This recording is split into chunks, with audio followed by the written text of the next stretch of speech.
We're trying to verify that if I create a new function, fancy phi again, superscript t of y naught to be phi sub y naught of t, in other words, to be this exact same formula, thought about differently though. How? I'm trying to simplify this composition. Effectively, I'm trying to think of s and t as fixed and y naught as the variable in writing it this way. But wait a minute, isn't y naught a constant? Well, again, like I said last week, whether something is a constant or a variable is all in your head. When I simplify this composition, I'm going to think of y naught as the variable and s and t as fixed.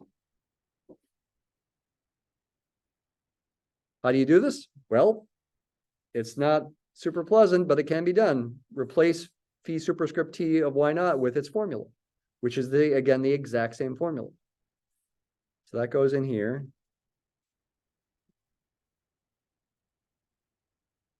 And I'm out of room. And so what do I do with that? It goes back to your calculus days. When I teach calculus, I really emphasize a lot with function notation, whatever's inside the parentheses, no matter how crazy it looks. And I'm serious about that. No matter how crazy it looks, and this is probably about as crazy as it gets, goes into your function, in this case, in place of t. So that's got to get plugged into the t there. No, excuse me, I made a mistake. In place of y naught, because y naught is the variable. Not in place of t. So you're going to get fractions within fractions.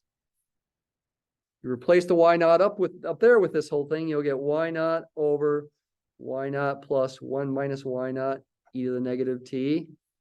Replace it in the two spots in the bottom as well. The y naught there gets replaced with the big fraction.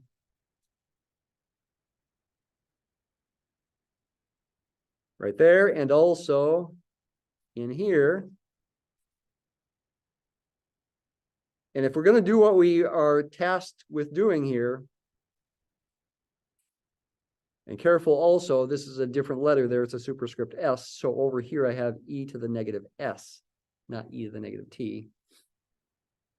If I'm going to do what I'm trying to do, which is to verify that this simplifies to fancy phi superscript s plus t of y naught, I need to simplify this somehow.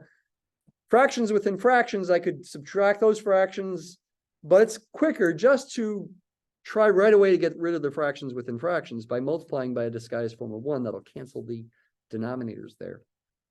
Multiply the top and the bottom by y naught plus 1 minus y naught e to the negative t. If I do it to the top and the bottom, I'm not changing the expression because this is a very fancy form of the number 1. But I get cancellations of the fractions within fractions. There's a plus sign here, not a t. Cancels on the top, just leaving a y naught. In the first fraction here, when I distribute this through, it cancels, leaving just a y naught. And with the second one, when I multiply it by this, I do need to, in parentheses here, use the distributive property really again. I need to multiply it times each one of those. It's only going to completely cancel with this one. When I multiply times 1, I guess I get the entire thing again, which is not sounding so good, but let's just wait and see what happens here. Don't forget the minus y naught here.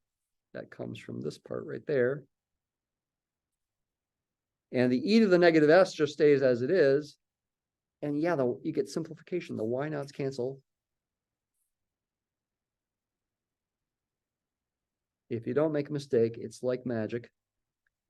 And we get 1 minus y naught e to the negative t times e to the negative s. And that can then be simplified into a form where we see this ultimately equals phi superscript s plus t of y naught. Is all this fancy symbolic manipulation worth it? I argue yes. Of course, I argue yes. Why would I have you do it if not? It's worth it for two reasons. Well, I guess it's one main reason.